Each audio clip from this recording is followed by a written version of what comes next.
Bueno, ahí vamos. ¿Qué tal? Buenas tardes a todas y a todos.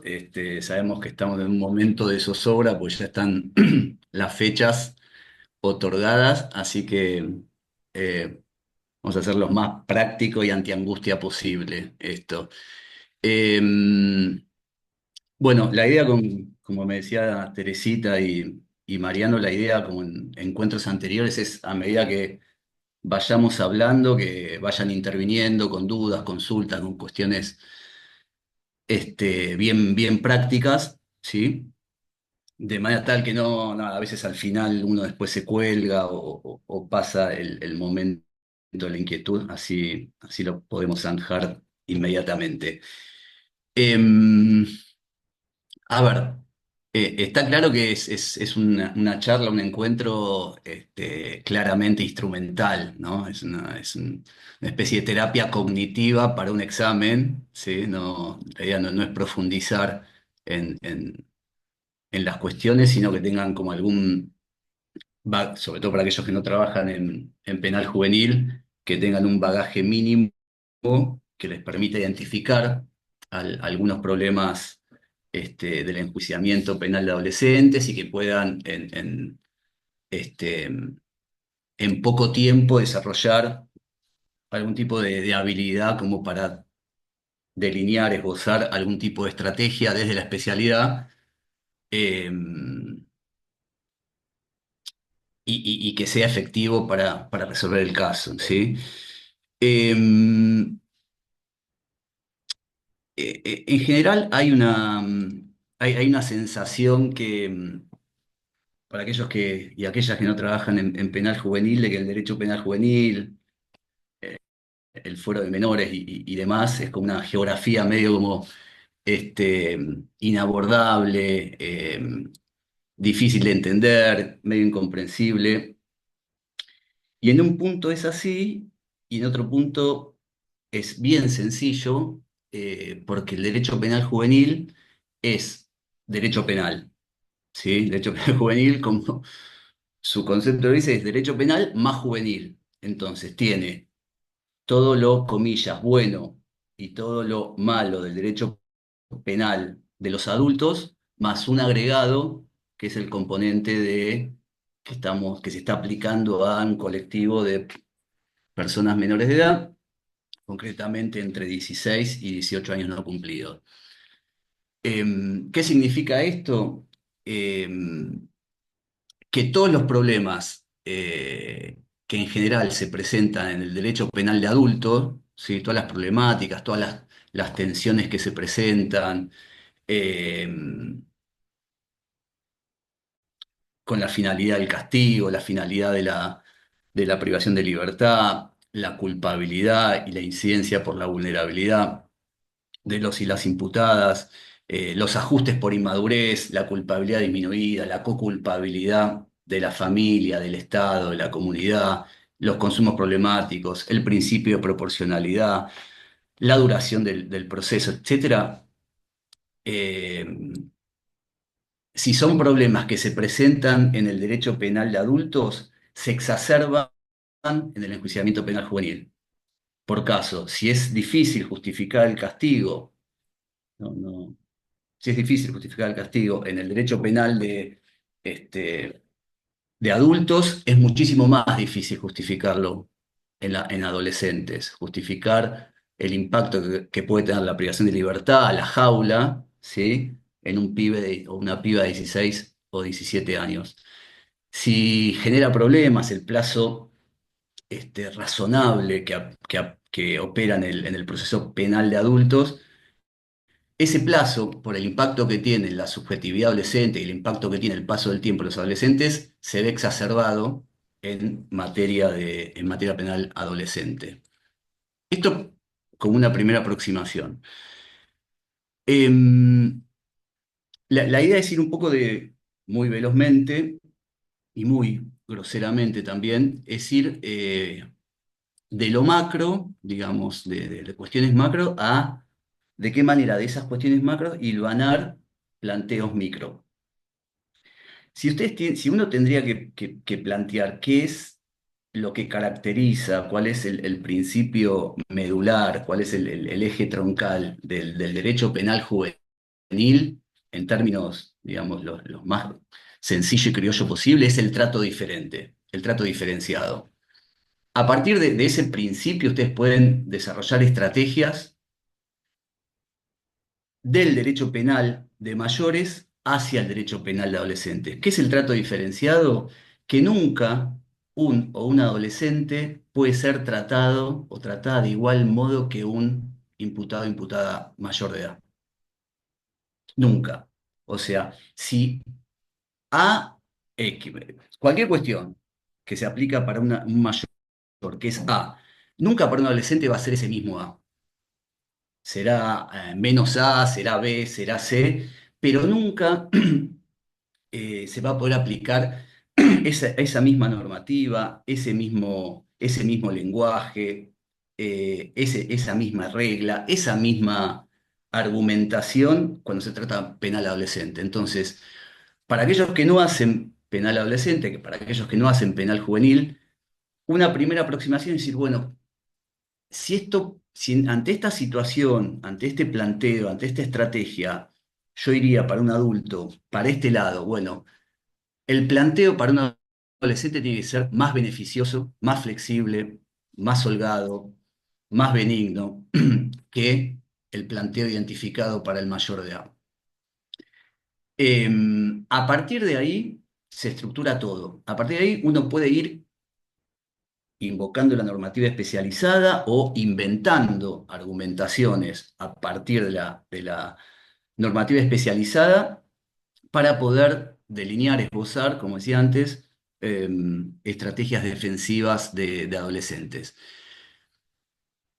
Esto que es medio como traído los pelos, trato diferenciado, bueno, se cristaliza, a ver, la consecuencia normativa del trato diferenciado se cristaliza en lo que se llama el principio de especialidad. Principio de especialidad que está en el artículo 40 de la Convención sobre los Derechos del Niño, 43 específicamente, y es esto: el trato diferenciado exige un trato diferenciado. ¿Cómo se cristaliza normativamente? Con normativa específica que receta ese trato diferenciado. Convención sobre los Derechos del Niño, Ley de Protección Integral en materia de protección de la infancia, Ley 26.061, el decreto ley con el cual estamos juzgando a los pibes y a las pibas, 22.278, ley, decreto ley de 1980. Eh, Esa es la normativa, que después veremos si en algunos casos opera mejor o opera peor que para un adulto, pero esa es la normativa especializada en donde se pone en acto, ¿sí?, el principio de trato diferenciado. Em, por ejemplo, para ir bajándolo a medida que vayamos avanzando em, en cuestiones prácticas. El trato diferenciado impide la equiparación de persona mayor con persona menor de edad. Se cristaliza en normativa especializada. Entonces, si yo hago un planteo en esa clave, en ese lenguaje penal adolescente, el tribunal, el juzgado, el juez, la jueza no me puede contestar en un lenguaje distinto al especializado. ¿Se entiende? Si yo estoy hablando un idioma penal juvenil, la decisión del tribunal, la respuesta de la fiscalía y la decisión del tribunal, o en su caso la decisión del juez o quien sea, tiene que ser en ese lenguaje. Y si no es en ese lenguaje, es una causal de arbitrariedad.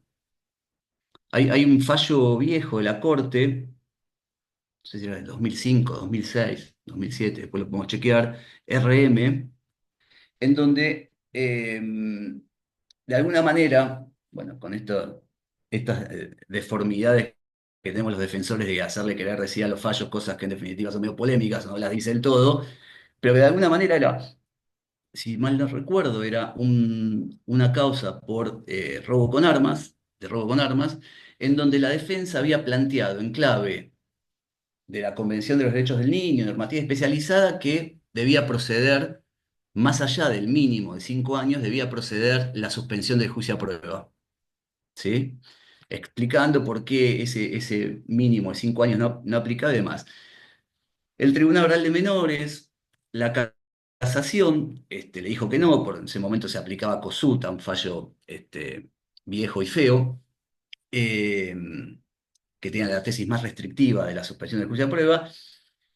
Y en verdad la Corte lo que termina diciendo ahí es que los fallos, las decisiones, tanto del Tribunal Oral de Menores como de la casación, eran arbitrarias porque estaban contestando en otro idioma. O sea, cuando uno invoca normativa especializada, no es que el tribunal necesariamente tiene que resolver a favor del pibe o la piba. Decime sí o decime no, pero en ese lenguaje. Y si me contestás, y si resolvés como resuelvas, pero lo fundás en normativa que no aplica al enjuiciamiento penal juvenil y que no contempla ese trato diferenciado, uno puede invocar una causal de arbitrariedad, como también uno puede tachar, digamos, por el mismo motivo de infundado, un dictamen, la respuesta de la Fiscalía, que también, pues, que, digamos, que contesta o que propicia o que postula una decisión fundada en normativa penal general de mayores, ¿no? Consecuencias de todo esto, eh, es que existe un principio también, a ver, todo se va hilvanando, trato diferenciado, principio de especialidad y principio de equiparación más plus de derechos. Uno puede construir ese trato diferenciado? Es sosteniendo algo que ya lo dijo la Corte, nuestra Corte Federal en varios precedentes, y lo dijo la Corte Interamericana de Derechos Humanos, y la Comisión Interamericana de Derechos Humanos. Los pibes y las pibas tienen los mismos derechos que los mayores, más un plus. Y ese plus de mayor benignidad, de diferenciación en la respuesta punitiva, de mayor flexibilidad y demás, es lo que garantiza en favor de los pibes y las pibas ese trato diferenciado. O sea, porque, por ejemplo, y esto todavía se sigue usando en el fuero de menores donde yo trabajo, que tiene ese nombre, se sigue hablando de que los pibes están internados cuando están privados de libertad. Che, está internado en tal instituto y demás. Y eso no, eso es una consecuencia del modelo tutelar clásico en donde el derecho de menores era un derecho que estaba en el limbo, estaba en Narnia, que no se comunicaba con el derecho penal juvenil, que no se comunicaba con el derecho constitucional. El pibe no está preso, está internado. Entonces, como la internación, si uno lo hilvana desde el tutelarismo o desde el positivismo, toda internación es casi terapéutica, es casi como un bien. Y si es un bien, no es necesario litigarlo. Bueno, el bien no se litiga. Entonces, esto también me parece que para la terminología de los exámenes, y sobre todo para las nuevas generaciones, uno debería dejar de usar la internación. El pie está privado de su libertad. Y la privación de libertad se litiga, la defensa lo litiga, jamás la puede justificar. La privación de libertad no es un bien. Si no lo es, a ver, lo mismo. Si no es un bien para un mayor de edad, tampoco puede serlo para un adolescente. Equiparación. Pero además, si uno podría pensar que en caso de mayores uno podría justificar la privación de libertad por determinadas causales, por ejemplo, no sé, porque no tiene domicilio, porque no tiene arraigo, lo que sea, uno podría sostener que no me pongo a discutir eso de mayores. Yo estoy defendiendo a un pibe, a una piba. Ahora, la situación de calle, un adolescente, digamos, no puede ser un obstáculo para su libertad. Que articule en un hogar, que articule en alguna residencia, que articule en algún dispositivo de la política pública, pero yo, suponiendo que sea legítimo para los mayores de edad, acá no puede ser legítimo. De esa manera se garantiza el trato diferenciado, invocando normativa especializada, aplicando el principio de equiparación más plus de derechos. Ese plus de derechos también se rellena, se refuerza, se fortalece a través de otro principio que es el interés superior del niño. Es un principio general que está tanto en la Convención sobre los Derechos del Niño, artículo tercero, como en la ley de protección integral de niñas, niños y adolescentes, 26.061, también en el artículo tercero, que también esto ha sido motivo de mucha discusión en cuanto a su alcance, cómo opera, qué significa, ¿no? Pero digo, más allá de lo que puede implicar ese interés en materia no penal, en materia penal es una garantía frente al Estado punitivo. Digo, más allá que existe alguna que otra resolución o cada vez menos, digamos, jamás un tribunal puede justificar la privación de libertad por el interés superior del niño. O sea, podrá justificar la privación de libertad de un adolescente a pesar del interés superior del niño. Tiene que justificar cómo opera en contra de ese interés superior del niño para poder justificar válidamente la privación de libertad. Porque si el interés superior del niño es una garantía contra el Estado, jamás una garantía contra el Estado puede justificar una privación de derechos. ¿Se entiende esto? ¿Hasta acá? ¿Cómo van? ¿Bien? Bueno, A mí me parece que bien, vamos a dejar que opine el resto. perfecto. Eh, bueno, calculamos que bien. Seguimos. Y esto, cuando uno habla de todos estos principios, trato diferenciado, todo lo que nos diciendo, la defensa lo tiene que litigar, que plantear, que cuestionar, que tensionar desde el inicio de la causa hasta el agotamiento de la pena. O sea, más allá de que esto, el principio de especialidad, a ver, para tenerlo claro, el principio de especialidad opera, por ejemplo, con los juzgados de menores durante la instrucción, pero si uno apela, la Cámara no deshilacha la especialidad, no hay ninguna sala especializada en penal juvenil. Pasamos a juicio, Tribunal Oral de Menores. Bueno, tribunales especializados, pero si vamos a casación no hay ninguna sala especializada. Entonces, de alguna manera en las cámaras el principio de especialidad se desvanece. Más allá de eso, bueno, ni hablar cuando queda firme la condena y pasa ejecución, la ejecución de la pena se ejecuta de la misma manera que si fuese condenado por un hecho de mayor. Digamos, y esto también hay que de alguna manera problematizarlo diciendo, che, puede ser que si, por ejemplo, el plazo para la libertad condicional en un condenado mayor de edad puede ser equiparado al plazo de privación de libertad condicional de un condenado por delito adolescente. Después nos podrán tirar con tomates, con lechugas, con paltas o con kiwi, pero digamos, uno a través del trato diferenciado, normativa especializada, interés superior del niño y principio de equiparación más plus, decir, bueno, no puede estar equiparado. No sé, después veamos cómo cuestionamos o construimos a través de una revisión periódica o a través de algún planteo, garantizar un control de la privación de libertad de manera previa a los plazos de los adultos. ¿Sí? Está bien que se disponga el traslado a unidad de los pibes condenados por delito adolescente y que de esa manera ejecute la pena en el mismo módulo de ingreso de Marcos Paz o de Ezeiza, un condenado por delito adolescente que un condenado por delito como mayor. Se, digamos, puedo hacer planteos para decir que la justificación del castigo, que ahora vamos a hablar en materia penal juvenil, es distinta, y si es distinta y es diferente, tengo que también garantizarlo durante su ejecución.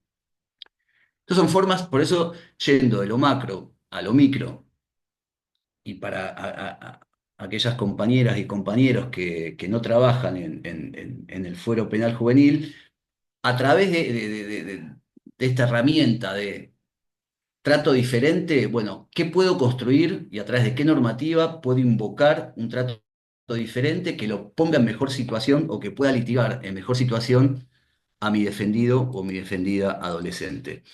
Em, Partes, ¿les parece necesario que hablemos de las partes necesarias en el proceso penal juvenil? ¿O eso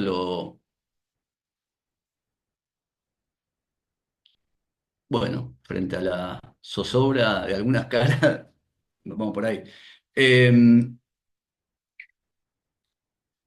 las partes necesarias, en verdad, son las mismas de cualquier proceso, cualquier enjuiciamiento penal, pero se le agrega, además, obviamente, que cada una de esas partes son especializadas, o deberían serlo, ¿no? juzgados de menores especializados, fiscalías de instrucción especializadas, defensorías técnicas, defensorías oficiales técnicas especializadas. Cuando se pasa a tribunal oral de menores, tribunales orales de menores especializados, fiscalías de juicio especializadas, defensorías técnicas especializadas. El actor que se agrega es la Defensoría Pública de Menores Incapaces, ¿sí? Antes llamada, antiguamente, digamos, llamada las asesoras de menores, las asesorías, ¿sí? Que tenían otra, era un actor, era un operador eh, que se linkeaba con el modelo tutelarista, digamos, era un actor que era más una suerte de consultor o consultora técnica de pibitos y pibitas, una especie de peritos de pibitas y pibitas, pero no de defensores. De un tiempo a esta parte, las defensorías públicas de menores incapaces son defensores, defensoras de los pibes. O sea, no pueden justificar el castigo, no pueden jugar como peritos, ¿sí? Como este, analistas digamos, no, son defensores, tienen que cuestionar el poder punitivo, tienen que cuestionar en todo caso el poder tutelar. Eh, Esto está, la función de las defensorías públicas de menores incapaces está en la ley orgánica de, del Ministerio Público de la Defensa, artículo 43F, y también el artículo 413.3 del Código Procesal Penal de la Nación. Básicamente es un actor que es parte necesaria de todo proceso tiene muchas funciones porque existen defensorías públicas de menores incapaces no penales que intervienen en el fuero civil, laboral, comercial, en representación de los derechos de las niñas, niños y adolescentes, pero en materia penal, concretamente, son parte necesaria en representación de los eh, intereses en términos de defensa de derechos de los imputados menores de edad. Eh, para que se entienda un poco esto, digamos, uno podría argumentar varias cuestiones vinculadas a la justificación de su intervención, varias. Entre ellas sería la forma en que se garantiza la defensa especializada. Por ejemplo, si un pibe, una piba, digamos, un pibe, una piba puede ser defendido en un juicio oral por un abogado que hace comercial, concurso y quiebra, que hace laboral. ¿Sí? Nadie le pide una especialidad penal juvenil al abogado particular. La forma que uno podría pensar que el Estado le garantiza esa mirada especializada es a través de la defensora o el defensor público de menores incapaces. Es la que va a analizar las cuestiones específicas en materia penal juvenil. En el caso, que es la mayoría de los casos en donde interviene la defensa pública, los defensores técnicos, las defensoras técnicas en materia penal juvenil, somos coequiper, somos socios, apuntamos a lo mismo. Es una articulación que tiende a defender de mejor manera los intereses del adolescente. ¿Dónde interviene esta Defensoría Pública de Menores Incapaces? En lo que se llama el legajo tutelar. Otra cuestión diferenciada en comparación al enjuiciamiento penal de adultos es que a la par del inicio de la causa penal es igual que la de los adultos, igual. Digamos, la indagatoria, excepto que no se aplica la prisión preventiva, sino que disponen en el tutelar la internación, digamos, todo lo demás es idéntico hasta el juzgamiento en juicio oral. En lo que respecta al tutelar, es un legajo tutelar en donde históricamente siempre intervino la Defensoría Pública de Menores Incapaces con el juzgado, el sistema fue reacio a meter a la defensa técnica o a la fiscalía, con lo cual no había contradictorio, digamos, las medidas de privación de libertad o las medidas de semi-restricción de la libertad, era un diálogo entre el juzgado un diálogo o un litigio entre el juzgado de menores o el Tribunal Oral de Menores y la Defensoría Pública de Menores Incapaces. De un tiempo a esta parte se está litigando, o sea, nos están dando intervención a las defensorías técnicas y se le está dando intervención a la fiscalía para que, si en materia de adultos uno debería sostener que las medidas de privación de libertad cautelares tienen que ser justificadas a pedido de la acusación, de la fiscalía, no hay motivo para que esto en penal juvenil no suceda. Y esa discusión se da en el tutelar. Si en el tutelar se agregan los informes de seguimiento de los pibes, los informes de los equipos interdisciplinarios que intervienen, y ahí se discute la privación de libertad. ¿Se entiende esto? Porque medio como esto, digo, esto para que se entienda, cuando uno va como defensor técnico a ver pibes o pibas a un instituto, a un centro de régimen cerrado, le dice, bueno, mira, conmigo hablas solamente de la estrategia de defensa, si vamos a juicio, si firmamos abreviado, si mentimos, si no mentimos, qué nos conviene. Ahora, tu libertad depende de la Defensoría Pública de Menores Incapaces. Ahí se litiga eso. Con lo cual es un diálogo medio, digamos, son pibes, son pibitos. Un decreto de 1980 que es absolutamente vetusto, que ya vamos a ver los problemas que tiene. Encima, con su defensor no puede hablar su libertad, siempre tiene que hablar con otra defensoría. eh, Obviamente que no colabora con la comprensión del pibe o la piba para saber dónde está parado. Esta Defensoría Pública de Menores Incapaces interviene hasta los 18 años de edad. Ahí cesa.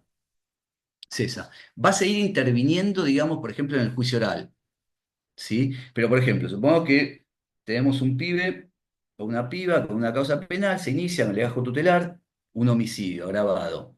Eh, Se hace toda la instrucción, va a juicio oral, todavía no se hace el juicio, antes del juicio cumple 18 años, hasta ese momento todo el litigio de la privación de libertad se daba en el marco del tutelar. Cuando el pibe o la piba cumple 18 años, ahí el tribunal evalúa si convierte en prisión preventiva esa privación de libertad tutelar o le da la libertad, que se llama egreso. ¿Sí? Entonces, suponiendo previsiblemente que frente a un homicidio agravado, el tribunal resuelva dictar la prisión preventiva, traslada al chico, a la chica, a un dispositivo especial para pibes mayores de 18 años con causas como menor de edad. Ahí la Defensoría Pública de Menores Incapaces deja de intervenir y la defensa técnica absorbe las dos funciones, la de litigar la privación de libertad, ahora sí por vía de la excarcelación, y la de, bueno, obviamente diseñar la estrategia para el juicio oral.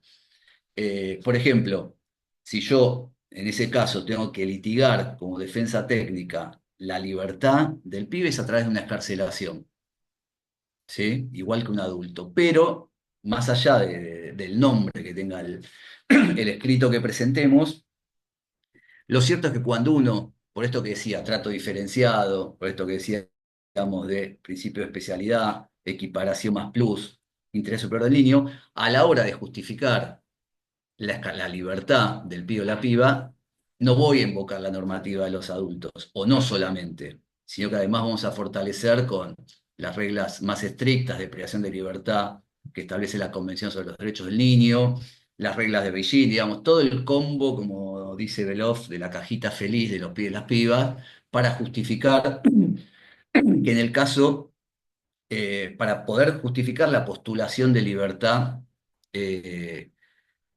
del joven, en ese caso sería joven, eh, una cuestión terminológica y estratégica para los exámenes, no hablen de menores, no, menores es una carga peyorativa, fea, desagradable, técnicamente son adolescentes, a partir de los 13 años son adolescentes, después de los 18 años uno podría poner los escritos y demás jóvenes, ¿sí? Y algo obvio, pero por las dudas lo aclaro, todo el sistema penal juvenil está dado por la edad de los pibes a la fecha del hecho. No importa después la edad en la que se haga el juicio o que quedando rebelde después lo detienen unos años después. Digamos, todo, lo primero que hay que identificar, después hacemos una síntesis, ¿no? Pero lo primero que hay que identificar en una causa es la edad del imputado o la imputada al momento del hecho. O sea, para ver primero si es no punible, menor de 16 años, para ver si es punible de los 16. Porque bueno, ahí obviamente uno desembarca o no con este tipo de planteos.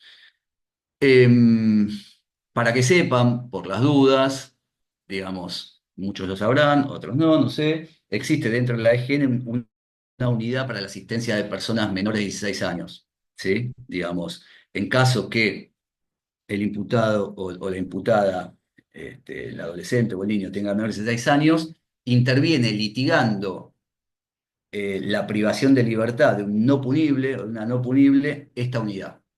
¿Sí? Pues haremos alguna breve mención sobre eso. Y también, para que lo sepan, eh, y porque se puede hilvanar con alguna estrategia, tenemos también dentro de la Defensoría General un equipo interdisciplinario, perdón, que trabaja para las defensorías oficiales que actúan ante los juzgados de menores o ante los tribunales orales de menores y que son los que nos dan insumos biográficos del trabajo social, desde la psicología. Pues vamos a ver cómo se enhebra muchas cuestiones de la biografía de los pibes y las pibas para hacer una defensa más integral de ellos. Entonces, es un equipo que nos brinda información desde esas disciplinas para poder complementar o fortalecer argumentos jurídicos que planteamos. Resolución 1277 del 14, este equipo interdisciplinario. Eh, Hasta acá, bien, seguimos. ¿Algo que tengan duda del tutelar, de las defensorías Una públicamente pregunta. capaces? Sí, dale.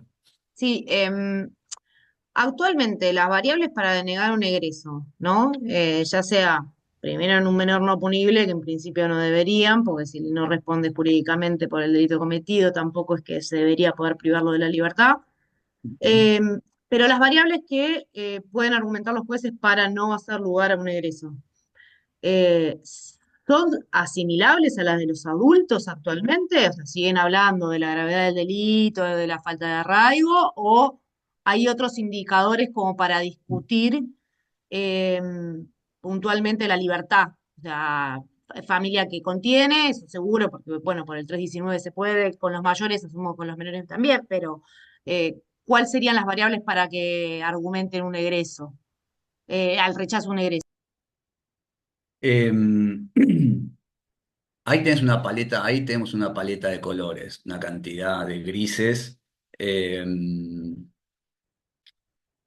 Silvia Gemurema, que es una socióloga que investigó mucho eh, el- el sistema penal juvenil en la justicia ordinaria, habla del sistema contingente. El sistema es contingente. Puede pasar A, puede pasar B, puede pasar C, y es muy difícil de prever eh, cómo va a resolver un tribunal el egreso, primero, la justificación de la privación de libertad, los motivos por los cuales se le da la libertad, eh, y como así también esto se traduce en la justificación del castigo, cuando vemos el artículo cuarto. ¿Bajo qué pautas un tribunal puede legítimamente justificar la privación, la condena de los adolescentes? Eh, el derecho penal juvenil es muy discrecional, es muy clasista, digamos, pero además de todo eso es contingente. Digo, ¿por qué es clasista? Porque no es, bueno, en mayores pasa lo mismo, pero en caso de adolescentes, como están mucho más exacerbados los problemas del derecho penal en adolescentes, un pibito de clase media privado de libertad quema mucho más que un mayor de clase media privado de libertad. Porque hay una identificación, por ahí puede ser el hijo de alguno, o sea, se juega otras cuestiones. Entonces, em, nada, puede ver por situaciones porque no tienen contención familiar, porque no hay ningún referente adulto eh, que se haga cargo, por la gravedad del delito, digo, ahora que salió la ley de reiterancia, la reiterancia en penal juvenil, en el legajo tutelar, se aplica hace tiempo. Bueno, la primera vez que entraste te vas, la segunda vez que entraste te vas, ya la tercera quedas en cocción unos meses, después te vas, la cuarta, o sea, esto existe y es como una justificación de la privación de libertad. Em, es imposible de prever, es muy difícil de prever. Obviamente uno podría decir, a ver, ¿por qué es imposible de prever? Porque podés tener pibitos o pibitas privados de libertad por muchas causas leves, típico cachivache que podemos defender, ¿no? Que un pibito en situación de calle que está ranchando, que chorea como delito de supervivencia, policonsumo, chorea celulares. O sea, nunca pasó de ese estándar delictivo. Y está privado de libertad y por ahí tenés un pibe con un, un afán o con lesiones graves o gravísimas que está en su casa. O una tentativa de homicidio que está en su casa, con un abuso agravado y está en su casa. ¿Cuál es el criterio? Bueno, no sé, es muy, es muy sesgado, es muy amplio, es muy flexible. Lo que nosotros podemos problematizar es eh, trato diferenciado, normativa especializada y equiparación más un plus. Che, este pibito, si fuera mayor, ¿estaría en cana? ¿Sí o no? ¿Y por qué? Entonces, si no estaría si un mayor en esa situación no estaría en cana, bueno, ahí hay que argumentar estos principios y decir, mirá, pues la convención, el artículo 37, establece la última ratio de la privación de libertad, por el tiempo más breve que proceda, etcétera, etcétera, etcétera. Este pito no puede estar en cana, ¿sí? Em, lo tenés en cana por un tema de salud, lo tenés en cana, bueno, tenés privado de libertad por un tema de salud mental, por un tema de consumo, bueno, eso es política pública. O sea, no me voy a meter si en mayores está bien que dejes pegado a un pibe, a un mayor de edad por estos motivos. Pero acá, si tiene un tema de salud mental, articula con la política pública. Si tiene un tema de consumo, que también es salud mental, articula con la política pública. Si es un tema que no tiene referentes, articula con política pública en materia de adolescencia, niñez y adolescencia, conseguirle un hogar. O sea, entonces, como los pibes, como los niños, niñas y adolescentes tienen este plus de derecho a través de toda la normativa que mencionamos brevemente, no tenemos tiempo como para desarrollar toda, digamos, ahí se pone en juego ese plus de derechos. Decir, bueno, ¿cuál sería la justificación del castigo? Entonces, hay que ir restringiendo al tribunal, hay que ir invalidando todas aquellas invocaciones de la fiscalía o del tribunal que trate de justificar eh, el castigo o a través de las cuales trata de justificar el castigo. Che, este castigo lo justificás en motivos tutelares, te lo impugno. O sea, porque si en mayores son medidas cautelares por riesgos procesales, lo mismo acá. Eh, bueno, eso, Mechi, no sé si se entiende, digamos, pero no. A ver, lo bueno de pensar que el derecho penal juvenil es derecho penal y es juvenil es que yo tengo que tener muy claro cómo lo argumentaría para un mayor de edad o para una mayor de edad. Y si quedo ahí a gambas, ¿sí? Si quedo pedaleando en el aire, bueno, ahí desembarco con toda la normativa especializada para decir, mirá, si no esa equiparación más un plus, yo acá te invoco el plus. Entonces ya sabemos el impacto que tiene la privación de libertad en las personas menores de edad, el impacto regresivo, el impacto subjetivo. Entonces ahí uno agrega el plus para este, justificar el egreso, la libertad de los pibes. Em, para que se entienda esto, eh, allá por el 2007, 2006, en la ciudad de Buenos Aires había más o menos 500 pibes presos en todos los institutos, ¿sí? Entre el San Martín, el Agote, el Roca y el Belgrano y demás. De un tiempo a esta parte, 10 años después, 12, 13 años después, que se mantiene hasta la actualidad con distintos gobiernos, cuando dependía de la CENAF, cuando depende del Consejo de los Derechos, eso bajó, se mantiene un número estable de entre 70 y 90 pibes privados de libertad. Se bajó un montón. ¿Qué pasó? No es que llovieron jueces progresistas, piolas, o sea, no es que se cambió la ley penal juvenil digamos, seguimos con el mismo decreto ley, seguimos con el mismo código de procedimiento. Lo que se empezó a cuestionar es la lógica tutelarista de la privación de libertad.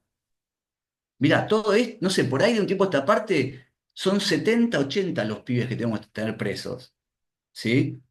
Algunos de hechos muy graves, otro de cachivaches, que el sistema, no, la Ciudad de Buenos Aires es una vergüenza que no tenga dispositivos para consumo problemático, que no tengan dispositivos asistenciales, que los hogares no acepten pibes con causas penales, como si lo que determinaría, bueno, esto, el ser menor, ¿no? Em, Todo lo demás eran cuestiones asistenciales. Esos 400 y pico de pibes y pibas privados de libertad no eran por motivos de riesgos procesales.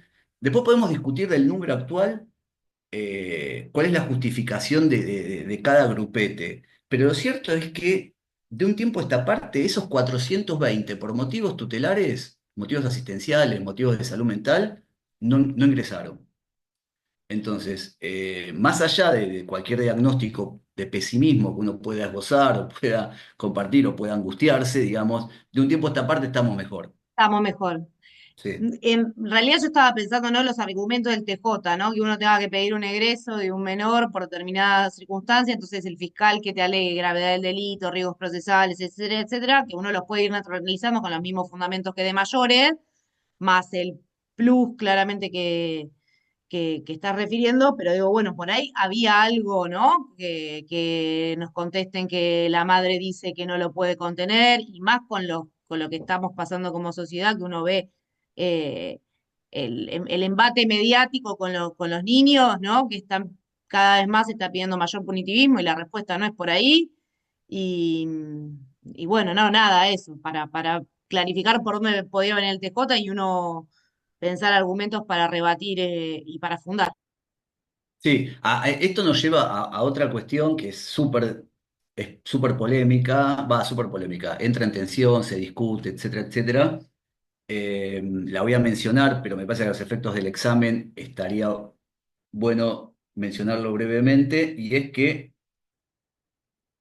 si los pibes y las pibas tienen los mismos derechos que los mayores de edad, más ese plus, uno como defensor técnico y también la Defensoría Pública de Menores Incapaces, somos mercenarios de los intereses del pibe. O sea, a mí, todo esto lo digo entre comillas, digamos, ¿no? Pero yo no puedo eh, retasear argumentos, no puedo trabar menos fuerte con la fiscalía porque el pibe o la piba es menor de edad y no tiene familia y no tiene contención. O sea, yo tengo que ir a lograr la libertad, después se verá, o sea, lo estoy diciendo muy brutamente, digamos, muy brutamente, pero imagínense que a nosotros nos paga la familia, somos defensores particulares y nos paga la familia para defenderlo, cobramos, no sé, unos billetes verdes, yo qué sé, decimos, no, ¿sabes qué? No pidamos la libertad, porque le falta un poquito, le está haciendo bien la jaula. Che, papi, pero estás cobrando guita para dejarlo pegado, o sea, estás extendiendo el abono. Entonces, esa discusión, porque hay incluso teóricos grosos que dicen, bueno, el defensor especializado en penal juvenil no lo puede hacer mentir, no puede ser un mercenario de sus intereses. Para mí la regla de equiparación más un plus, eso lo zanja. Todo lo que yo pueda hacer con un mayor de edad, lo tengo que hacer con un adolescente o un adolescente e incluso más. Si es mentir, mentir. Si es pedir la libertad en cualquier contexto, digamos, yo no puedo trabar menos fuerte porque sea adolescente. A lo sumo, ese plus me hará trabajar más para articular con política pública, para pedirle recursos, para articular con problemáticas sociales, con equipo interdisciplinario, este, eh, con lo que sea que podamos garantizar derechos. Pero yo no puedo. Ahora vamos, Agustina. Pues aparte hay una cosa recontra trucha del sistema, y es que toda esta preocupación por la contención, la familia, el abuelo, la mascota, la escuela, es hasta los 18 años, ¿no? Hasta los 17 años y 11. Cuando cumple 18, ya es mayor de edad y lo deja con el bagaje en la puerta. Entonces, es una mentira en términos, o sea, si de verdad al sistema le interesaría la satisfacción posta de los derechos vulnerados, sería absurdo, pero no pueden dejarlo pegado, o sea, es absurdo que todo lo que puede hacer hasta los 17 años, y 11 meses y 29 días, toda la preocupación, toda la angustia, toda la culpa, etcétera, al día siguiente se desvanece porque no lo puede dejar pegado. Sí, Agustina.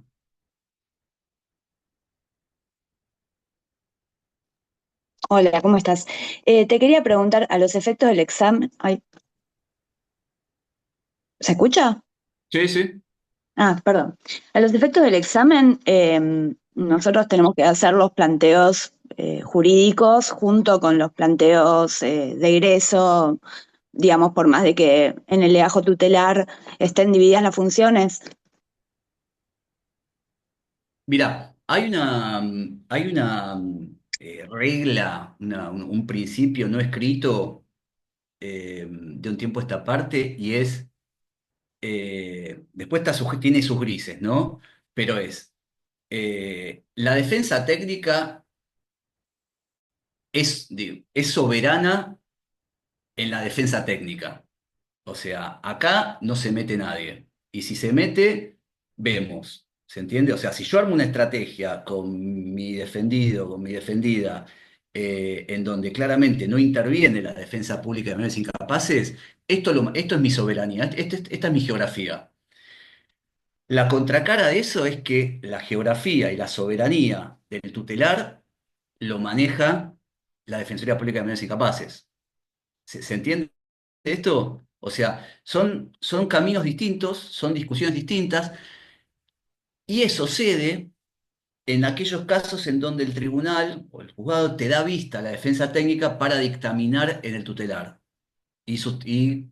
Pero ahí sí, en general, también somos socios, digamos. Si el defensor público de medios incapaces pide el egreso, pide alguna medida de semi-restricción de la libertad, uno acompaña eso, ¿sí? Pero no es que en la causa penal que es idéntica a la de los adultos, yo como defensa técnica voy a litigar la libertad. Excepto que el pibe ya haya cumplido 18 años y ahí sí la litigo yo. ¿Se Entiendo, entiende? pero Si no, sí, pero en el decime. caso, cuando nos den un caso en el examen donde haya que plantear cuestiones de fondo y cuestiones vinculadas con la libertad, más allá de que uno va a articular los planteos, digamos, para cuestionar lo que serían los peligros procesales ¿no? Ujú. Eh, igualmente el pedido de egreso, uno no se, quiero decir, no te posicionás desde el lugar de yo estoy interviniendo solo en la causa penal y no estoy interviniendo en el legajo tutelar, entonces el Yo creo planteo que del egreso se lo dejo al defensor del legajo tutelar. una forma prolija sería, si uno tiene que esbozar ahí la estrategia de defensa, ¿no? En poquitas líneas y demás, es hacer mención que se le va a dar intervención a la Defensoría Pública de Menores Incapaces para que dictamine lo que corresponda en materia de libertad. Digo, esto es lo que uno hace en general cuando hace algún tipo de planteo. A ver, si el planteo es de fondo y uno tiende al sobreseimiento, bueno, el sobreseimiento o la no punibilidad, lo que sea, bueno, obviamente la consecuencia de la libertad es automática. Entonces ahí no es que decís pido sobreseimiento y la libertad no la pido porque, o sea, si es sobreseimiento, absolución y demás, el pibe se va a la calle o la piba. Ahora, el tema es cuando se discute la privación de libertad mientras bueno, no está resuelta el fondo, ¿sí? ¿Sí? Y ahí lo lógico, digamos, lo que los que trabajamos en el fuero veríamos con buenos ojos, digamos, es que esa discusión la dé la Defensoría Pública de Menores Incapaces, ¿sí? Articular. ¿Qué es lo que uno hace como defensor técnico? Bueno, che, habla con la Defensoría, lo vas a plantear, mirá que este pibe ya está, tiene resuelta tal causa y demás, pero es una discusión que la lleva adelante ese actor de la Defensoría, ¿sí? Eso tiene que ver con los grises y la geografía difusa y fangosa que tiene el trámite del enjuiciamiento, ¿sí? Pero yo como criterio es, si el planteo de fondo es sobreseimiento y demás, obviamente, libertad, sobreseimiento y pedido de libertad. Y si no, derivación a la Defensoría Pública de Menores Incapaces, ¿sí? Em, y ahora sí, ya entramos al artículo cuarto. Eh, Vinculado a esto que veníamos diciendo, otra cuestión macro que hay que tener en cuenta es que eh, después de la sentencia de la Corte Interamericana en Mendoza, ¿no?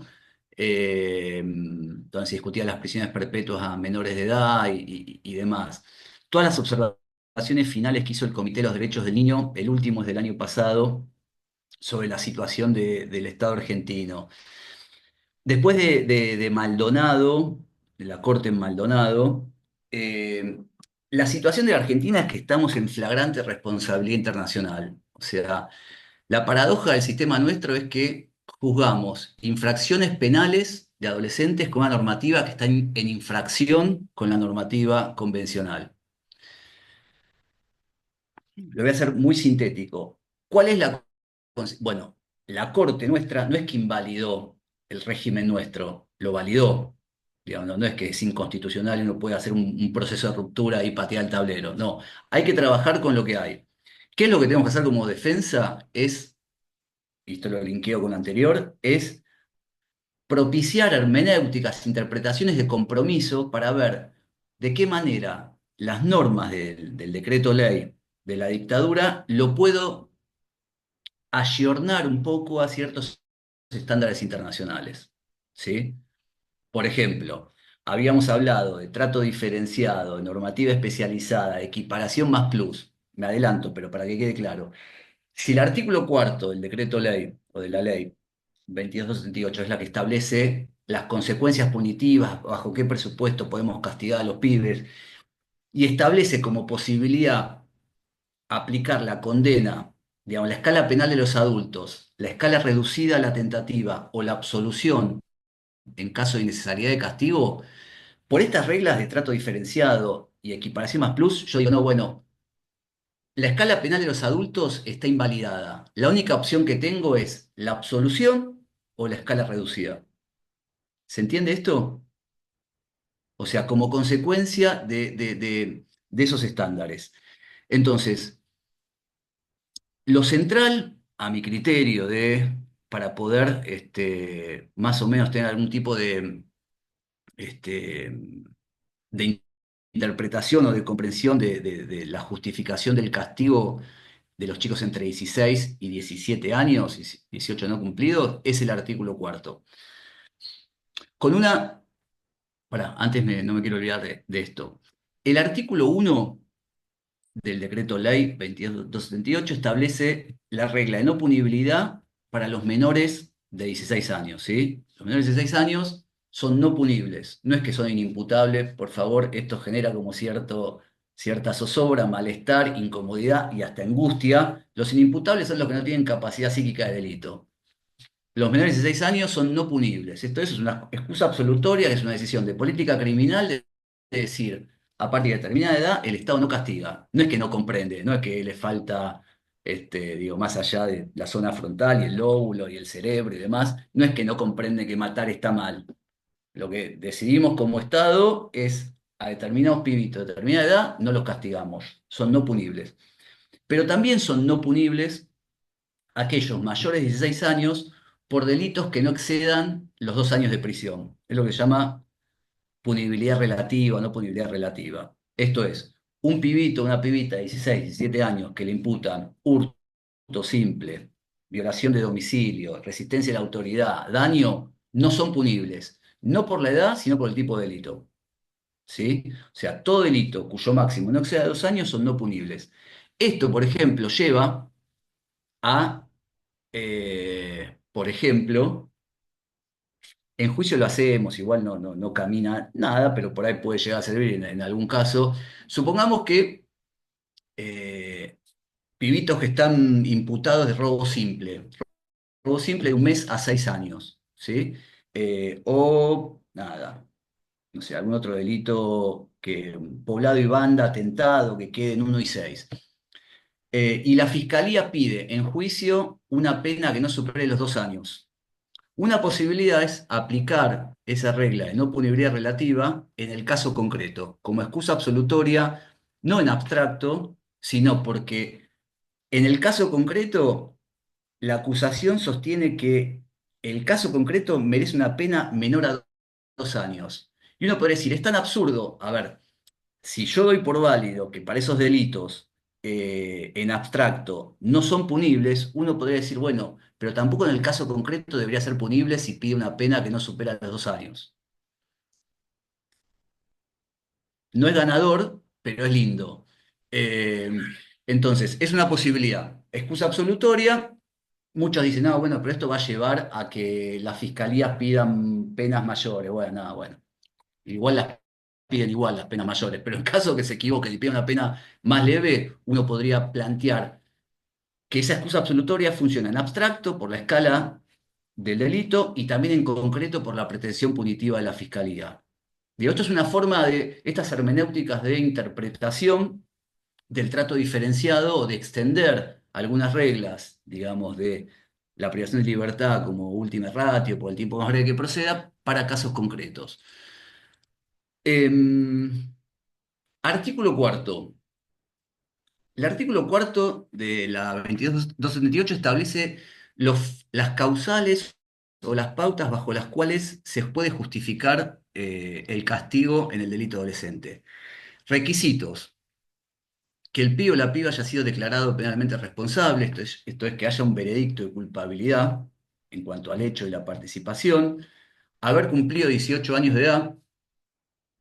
Digo, más allá que la norma exceptúa en algunos casos esto, técnicamente la condena por el delito adolescente se ejecuta una vez que los pibes son mayores de edad. No se puede ejecutar una condena por delito adolescente antes de los 18 años de edad.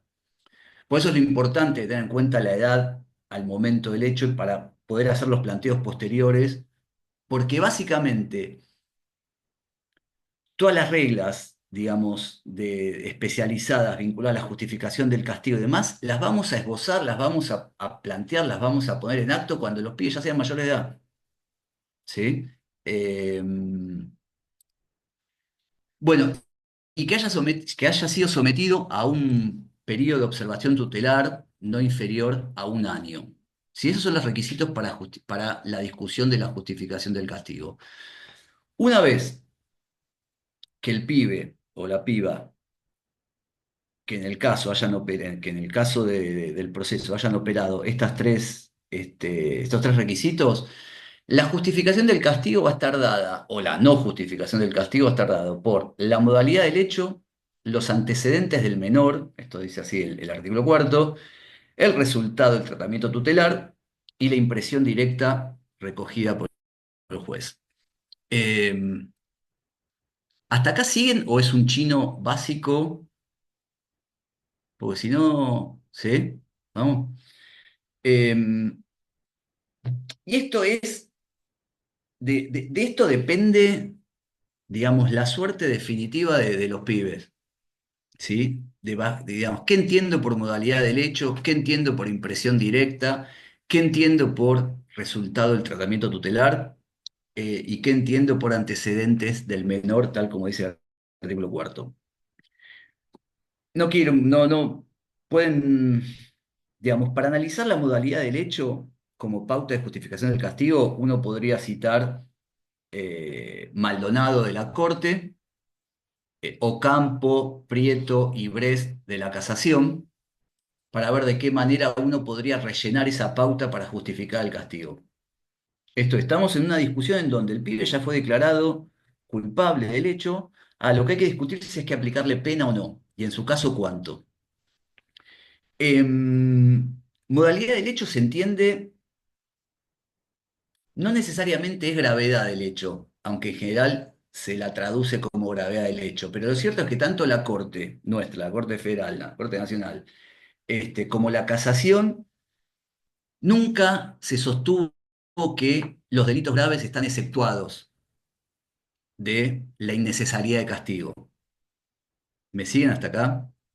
O sea, la gravedad del delito no justifica per se, no justifica en sí misma la necesidad de castigo.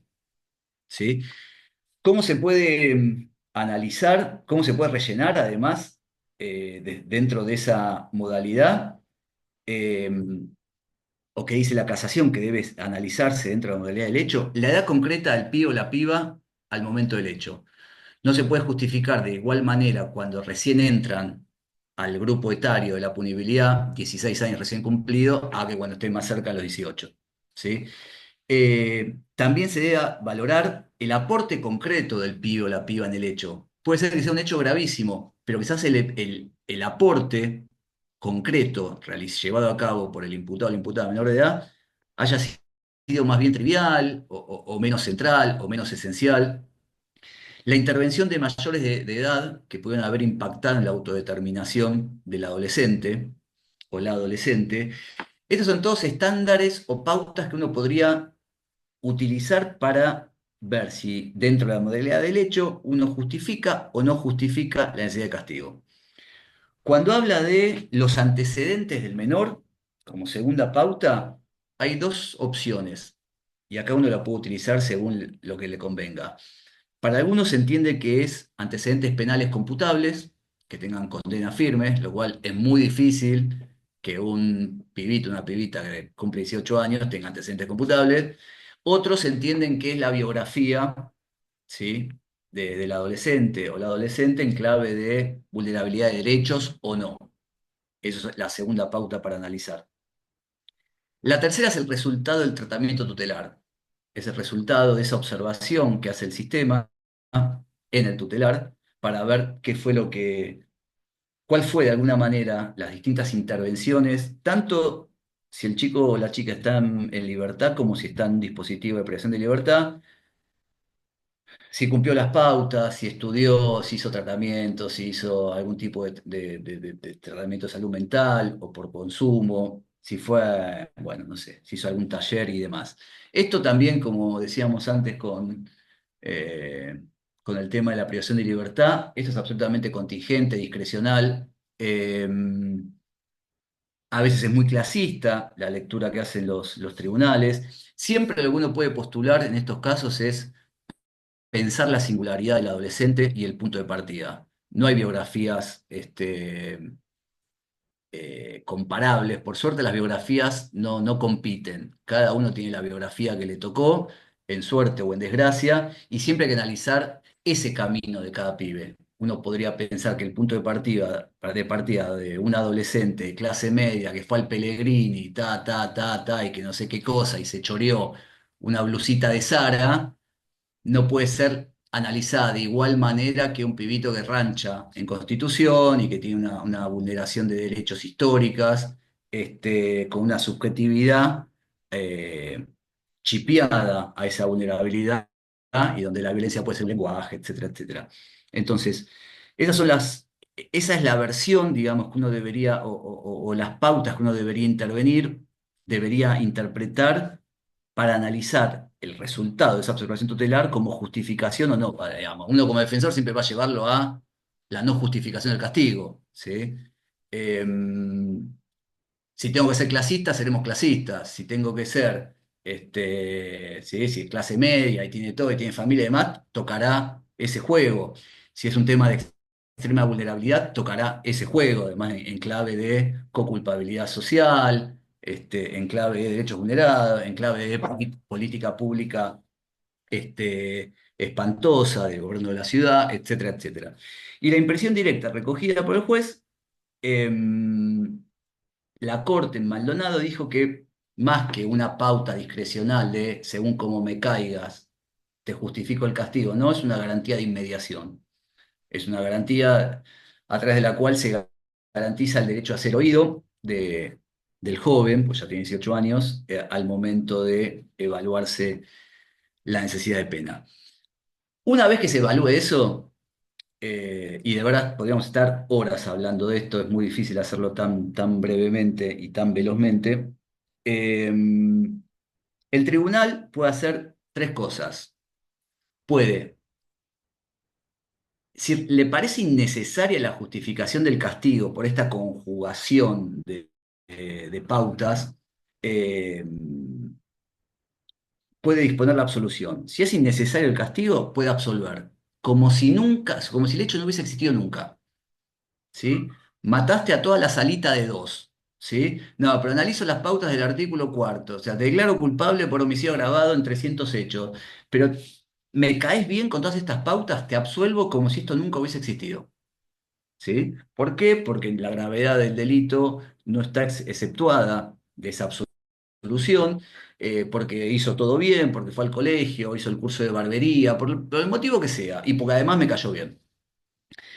En caso que entienda que existe, que el tribunal entienda que existe motivos válidos para justificar el castigo, puede aplicar la escala penal del mayor o la escala tentada, reducida a la tentativa. Em, ¿Qué es lo que se entiende por todo lo que dijimos al principio? Trato diferenciado, normativa especializada, equiparación más plus, que las únicas opciones válidas que uno puede extraer del artículo cuarto es la absolución o la escala reducida. Si yo nunca puedo equiparar la respuesta por el tratamiento del menor de edad, de la persona menor de edad, al mayor, jamás podría aplicarle la escala penal del adulto al adolescente. Eso queda invalidado. Las únicas opciones válidas que se derivan de una hermenéutica de armonización, de adecuación, de aplicación de los principios convencionales al decreto ley, es que hay dos opciones. O te absuelvo por el cuarto, por el análisis de esas pautas, o te impongo la pena reducida a la escala de la tentativa. ¿Se entiende hasta acá? ¿Sí? Eh, en Prieto, Brest o Campo, precedentes de la casación, lo que con buen criterio se sostuvo es que la necesidad del castigo, el análisis, la dogmática del artículo cuarto debe comenzar con la modalidad del hecho.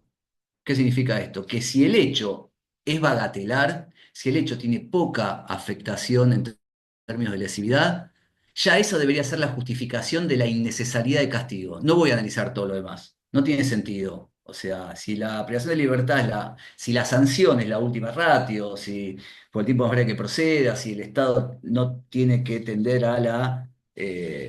al castigo por delitos bagatelares de los adolescentes, no voy a analizar el resultado del tratamiento tutelar si tiene dos encubrimientos. ¿Sí? Entonces, y lo que se dice es que cuando esos delitos tienen efectivamente mayor entidad, sí hay que analizar las pautas subsiguientes, ¿sí? La- los antecedentes, el resultado del tutelar y demás. Em, a ver, ¿qué más? Bueno, otra consecuencia que uno podría derivar a ver, no me quiero olvidar algo. Otra consecuencia que uno podría derivar de esta hermenéutica del artículo cuarto es que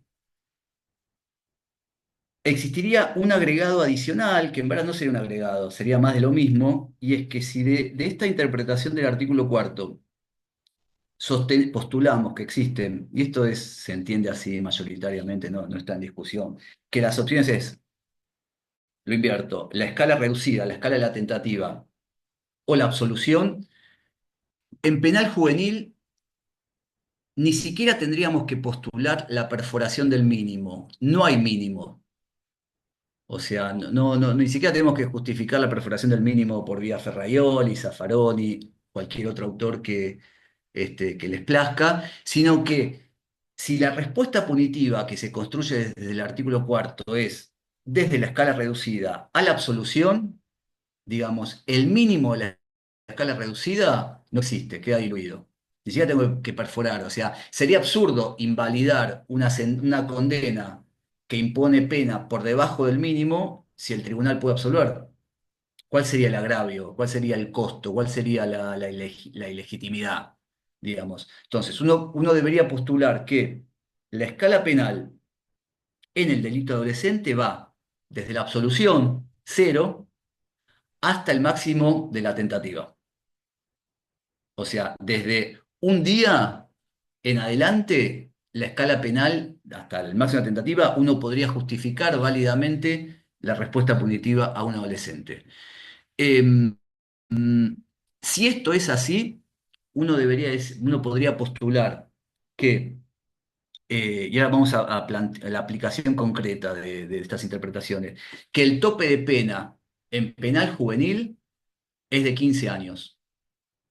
O sea, si yo no le puedo aplicar prisión perpetua al delito adolescente, porque no le puedo aplicar la equiparación, porque ya la Corte Interamericana lo dijo en Mendoza, que es aquella prisión perpetua que no tenga posibilidad de libertad anticipada es anticonvencional. Si de alguna manera también lo dice la Corte en Maldonado. Entonces, si no le puedo aplicar perpetua, y la consecuencia de esta interpretación del artículo cuarto es la escala reducida. Bueno, la escala reducida de los homicidios agravados que tienen prisión perpetua en prisiones es de 10 a 15 años en la pena de prisión, el máximo es 15 años.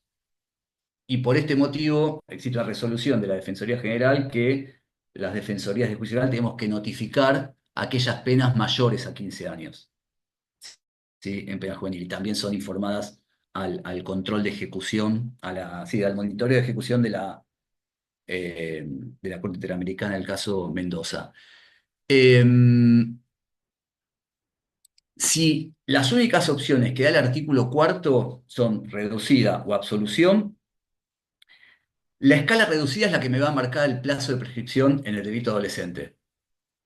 O sea, entonces, si el robo simple tiene de 1 mes a 6 años y el tope del plazo de prescripción son 6 años para un mayor, uno debería decir, bueno, esa escala penal acá no existe. Acá la única escala penal que es válida en este enjuiciamiento es de 15 días a 4 años, que es la escala tentada.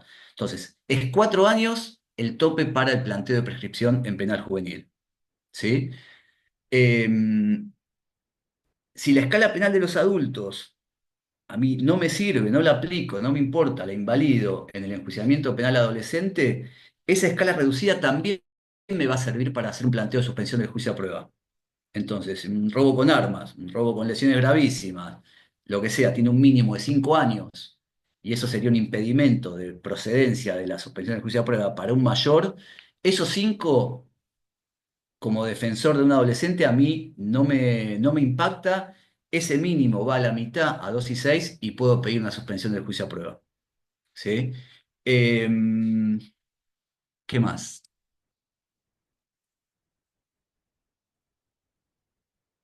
Ujú.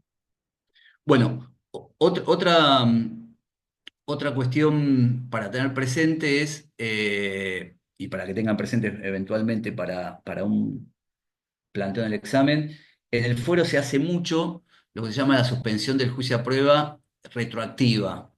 ¿Sí? Esto es, cuando uno pide una suspensión del juicio a prueba eh, por determinado delito, y si el pibe o la piba ya tuvo ese año de observación tutelar, uno postula que se den por cumplidas las reglas conductas de la suspensión del juicio a prueba por esa observación, por ese seguimiento.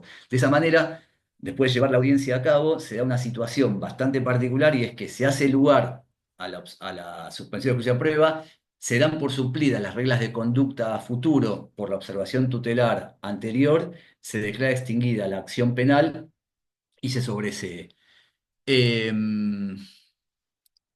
A ver, ¿qué más?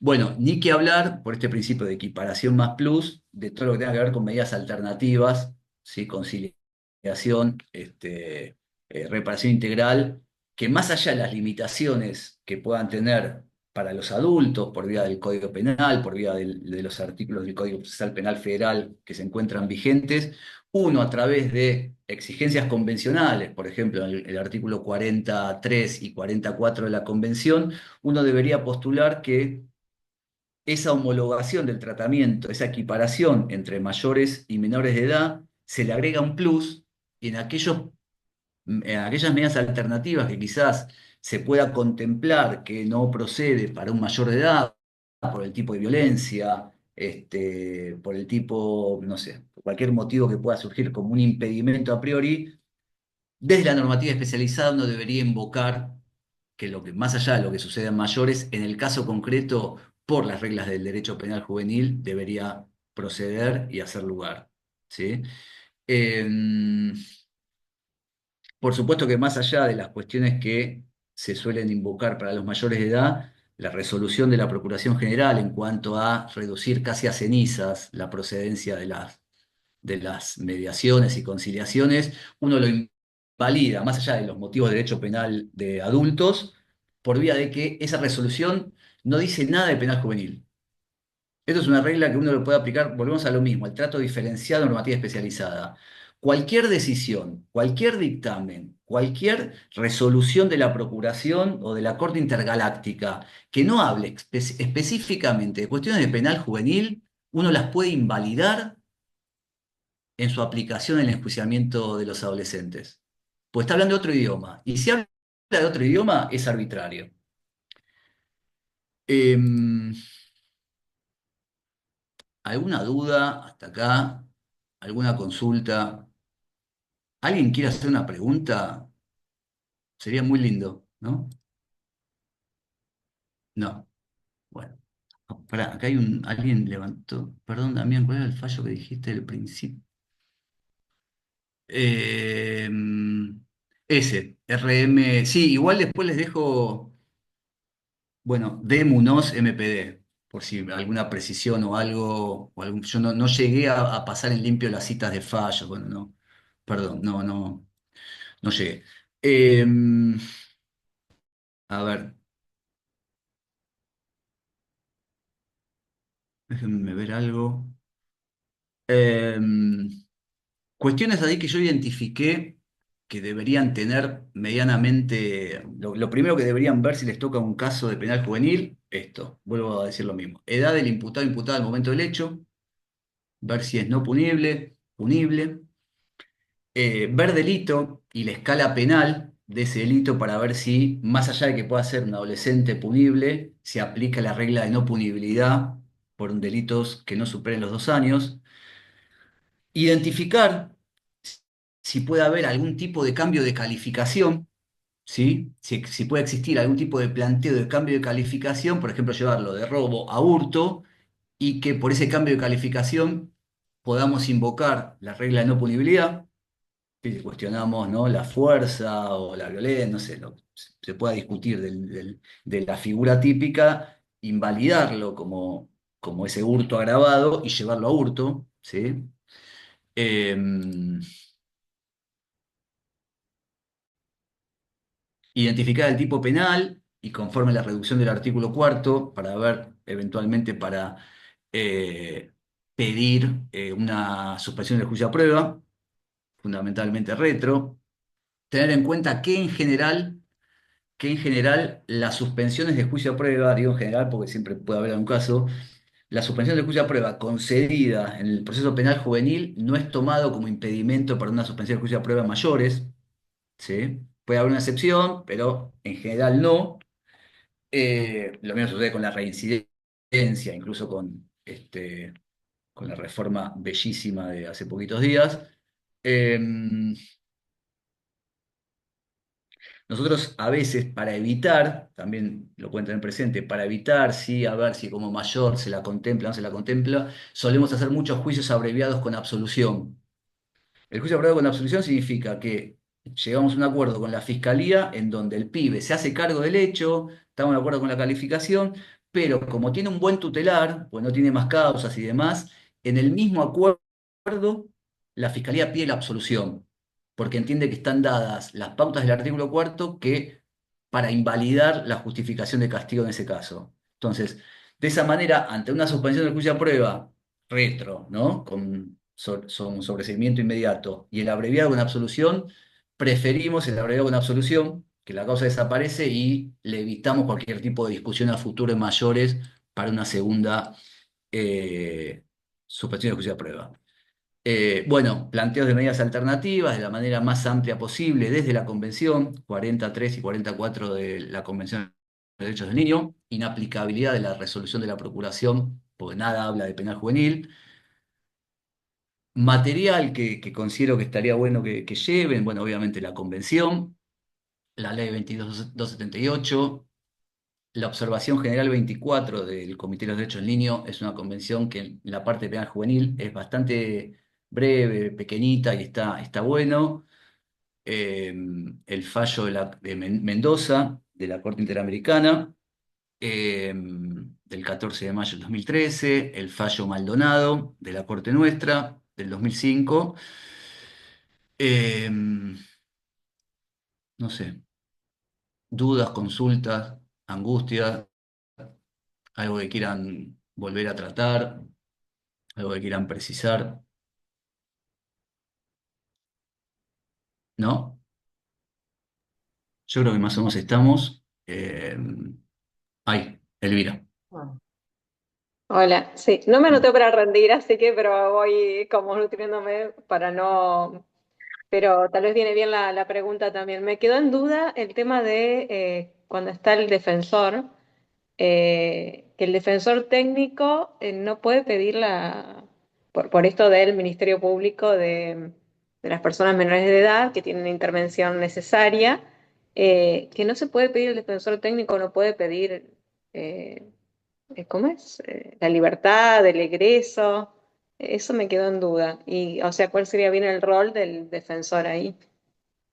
Tanto del defensor técnico como del defensor eh, de las personas menores de edad. Bien. Eh, a ver, lo digo desde otro lugar. Eh, el sistema que tenemos actual es un sistema anticonvencional, es un sistema tributario del tutelarismo, ¿sí? O sea, en un sistema de responsabilidad penal juvenil, acorde a la convención y demás, debería haber un solo defensor especializado que litigue todo junto, ¿sí? El defensor de menores sí, el defensor de menores es el antiguo, lo que antes se llamaba el asesor de menores. O sea, ahora estoy contestando una pregunta. eh, sí, que hoy es, por la ley orgánica del Ministerio Público de la Defensa, la Defensoría Pública de Menores Incapaces. Antes era el asesor, hoy es defensor. Entonces, desde un modelo tutelarista clásico, ¿sí? De principios del siglo XIX, ley Agote, la ley penal juvenil primera que tuvimos del año 54. El tutelarismo clásico, el tutelarismo no es que haya sido algo malo, sino que fue en un contexto, un estado de bienestar y conformación de ciudadanía, bueno, no fue algo malo. El tema es que ya es anacrónico. Ya es esa cosa de querer, como fue anacrónica la ley Agote, que se dejó sin efecto, pero lo cierto es que como para el tutelarismo clásico la privación de libertad es la internación y la privación de libertad no es algo malo, se armó esta lógica de, por un lado, legajo tutelar, por otro lado, la causa penal. En el legajo tutelar intervenía el asesor de menores histórico, que era una suerte de perito de los pibes y las pibas.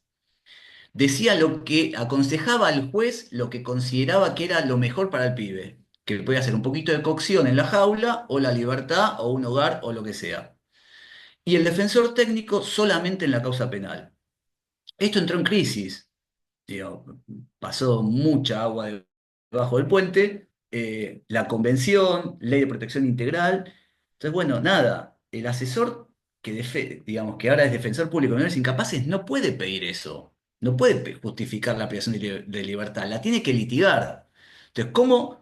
Y acá empieza la deformidad del sistema, y lo fangoso, y lo poco comprensible, y qué onda. O sea, la imagen del emoji. Digamos, bueno, ¿cómo funciona esto? El defensor técnico interviene en la causa penal, indagatoria, vamos a juicio, interrogamos a los testigos, alegamos por el hecho y la participación. Y el defensor público de menores incapaces litiga en el tutelar.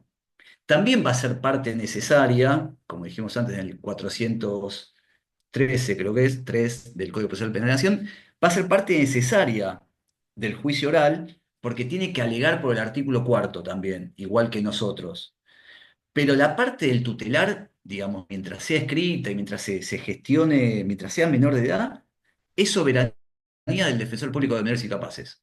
Después nos dan vista a nosotros, le dan vista a la fiscalía, pero básicamente quien gobierna, digamos, quien gestiona eso de la defensa pública es el defensor público de menores incapaces. Y en general, digo, esto es un tema aparte somos colegas de la misma institución, es, vos intervenís ahí, yo intervengo acá. Si yo quisiera intervenir, puedo intervenir. Si yo quisiera presentarme, puedo presentarme. No es lo que sucede. Porque, para que se entienda, a la inversa, si yo tengo una estrategia, que en algunos casos ha sucedido y demás, pero si yo tengo una estrategia en el juicio oral y con una declaración y yo sé lo que quiero y yo sé las preguntas que quiero hacerle a la poli para después poder hacer un planteo en el alegato. Y en el medio interviene el defensor público de los incapaces y le hace preguntas a los testigos sin saber mi estrategia y yo le tengo que tirar un chacletazo. ¿Se entiende? Porque es un colega, un socio que se está metiendo en mi estrategia. Lo mismo a la inversa. O sea, esto es más allá que uno puede hablar, pero uno se habla, che, vas a pedirle el egreso, vas a pedir la libertad, por dónde vas en el juicio, pero para que no haya quilombo, en criollo, cada uno trabaja en su espacio. No es una imposibilidad, una prohibición, digamos, es lo que sucede. ¿Se entiende? Sí, gracias. En los casos de penal. No, acá la pregunta si el defensor de menores incapaces es también a quien se le revista cuando se tramita domiciliaria, en el caso penal de los padres. No, ahí interviene en esta unidad funcional que le dije para las personas menores de edad, que está a cargo de Marcelo Helfrich, interviene también en representación de los chiquitos y las chiquitas en los arrestos domiciliarios. Digamos, dictaminan por el interés superior del niño, de esos chiquitos, que muchas veces dictaminan a favor y muchas veces dictaminan en contra. Ahí lo que se evalúa es, con el equipo interdisciplinario, este que les mencioné antes, hacen evaluaciones de los chiquitos, evaluaciones de la causa, evaluaciones psicológicas y de trabajo social, para determinar si es conveniente o no para esos pibitos eh, eh, que el progenitor o la progenitora privada de libertad esté en la domiciliaria con ellos. Pero es otra oficina, es la misma unidad, se sigue llamando así, Unidad para la Asistencia de Menores de Edad, menores de 16 años, pero esa área tiene dos patas, para los menores no punibles y en representación de los menores de edad en pedidos de arresto domiciliarios de los progenitores imputados. Una resolución tomar una pena única de una condena de menor y mayores y unas condenas menores no son computables para reincidencia.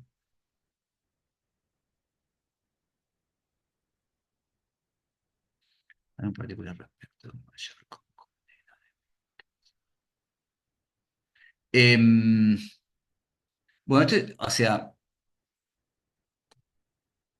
esto es bastante común que tengamos juicios, o sea que, no sé, le quedó colgado a un pibe o una piba las causas como menor de edad, ¿sí? Como adolescente, y después nos enteramos que está detenido con una causa como mayor, con una condena y demás. ¿Y qué pasa acá en la unificación de las condenas? ¿Qué pasa en la lógica de unificación de condena como mayor y condena como menor de edad? Uno lo que debería postular es que siempre que se integra una condena como mayor y como menor de edad, todo el instrumental de principios y estándares internacionales en respuestas punitivas diferenciadas deben aplicarse también a ese juicio de unificación.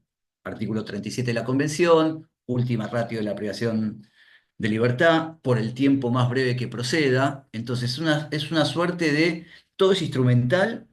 Lo que nos lleva en criollo es a un método composicional zarpado. O sea, si método composicional para mayores debería ser particularmente interesante cuando unificamos penas de adolescente y condena como mayor, exacerbado, exagerado, o sea, por el tiempo más breve que proceda. Eh, a veces camina, a veces no camina. Eh, Otra cosa a tener en cuenta, obviamente, todo el tiempo de internación, de privación de libertad de los pibes en institutos es tiempo sufrido y tiene que ser parte del cómputo. ¿Sí? No solamente eso, sino cualquier otro dispositivo de medio camino, intermedio, como residencias educativas y demás, eso es tiempo sufrido. ¿Sí?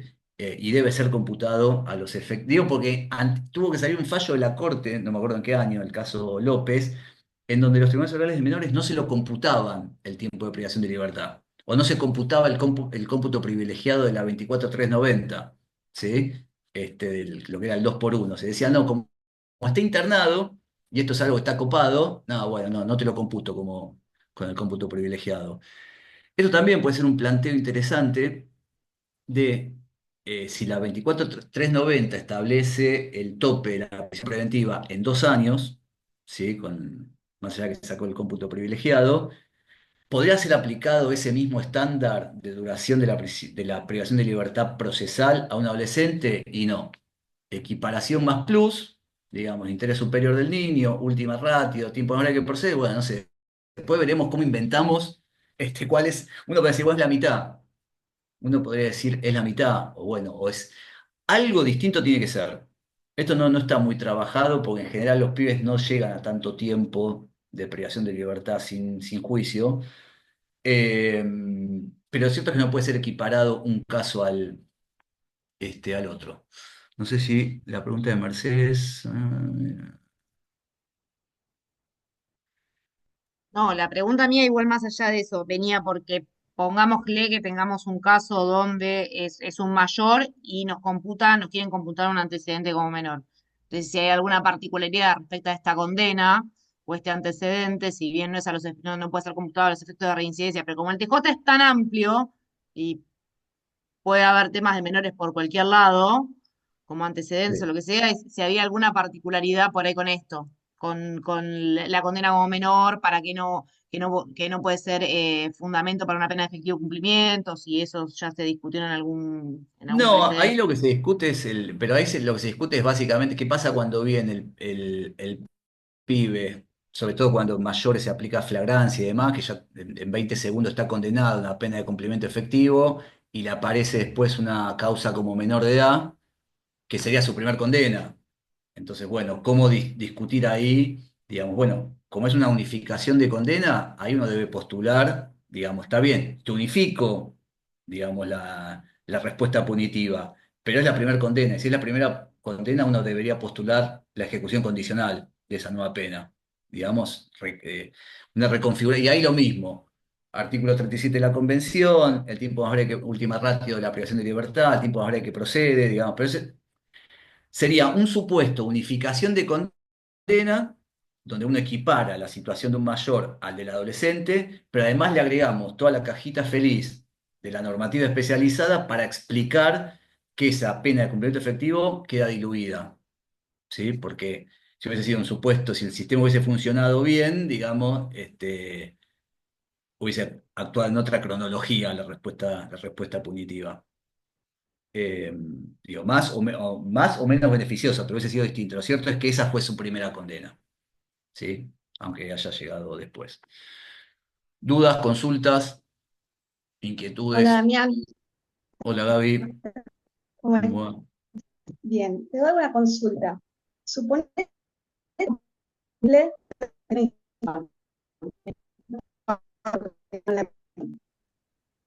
un menor no punible y el hecho es muy grave, no sé, un homicidio agravado mató a los padres.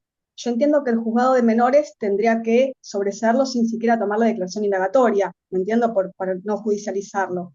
Pero suponete que yo sé por cómo es el juzgado, la asesora, que el chico va a quedar privado de su libertad por las condiciones y demás. Como defensor técnico, ¿me conviene hacerlo de cadena indagatoria o no? ¿Cómo es la normativa en este tópico respecto, no sé, en tratados internacionales o fallos al respecto? Sí, para que te perdí, no sé qué toqué. Eh, Estoy sin cámara porque tengo poca señal. no, no, el problema soy yo con el mouse. No, ahí te veo. Em, bueno, vincular a los no punibles. Em, El criterio de la Defensoría General y el criterio de la Corte nuestra federal en un fallo que lo estaba buscando acá, que es HAO, sentencia del 24 de junio del 2021, donde la Corte invalidó un llamado a declaración indagatoria de un adolescente no punible. El criterio de la Defensoría General es que el adolescente no punible o el niño o la niña no punible no puede ser sometido a declaración indagatoria. Lo que se hace en la práctica, sí, HAO de, eh, para que no encuentro esto, del 24 de junio del 2021. Eh, Lo que se hace, a ver, porque ¿cuál era la discusión de esto? Es bueno, no, pero está bien, el pibito, la pibita tiene el derecho a ser oído, entonces bueno, como tiene derecho a ser oído, te allano y te traigo los pelos en un patrullero para garantizar tu derecho. El problema no es tanto la indagatoria, ¿sí? El tema no es tanto la indagatoria, sino la compulsión ejercer el derecho, ¿sí? Dar un par de cachetazos para que ejerzas tu derecho. Entonces, lo que se hace en la práctica es, si el pibe o la piba, el niño, la niña, el chiquito, la chiquita, quiere garantizar su derecho, quiere ejercer su derecho a ser oído, se hace un acta en donde manifiesta lo que quiera manifestar a través de la defensa técnica y tiene un acta como con un nombre de derecho a ser oído, artículo 12 de la Convención sobre los Derechos del Niño, la Convención sobre los Derechos del Niño, en donde está previsto el derecho a ser oído y ahí hace su descargo en relación a la imputación. Siempre teniendo en cuenta que es un derecho que debe ser garantizado, que debe tener la posibilidad de ejercerlo, que no puede ser compulsivo porque en definitiva, más allá de, digamos, de que es un niño ni adolescente no punible que conduce necesariamente al cierre de las actuaciones a su respecto, tiene derecho a ser sobreseído por unas causales distintas a la aplicación automática de la edad, ¿no? Puede ser que haya sido atípica la conducta, puede ser que haya estado, que haya operado una causa de justificación, una causa de inculpabilidad, etcétera, etcétera, etcétera. Eso es este, lo que se entiende.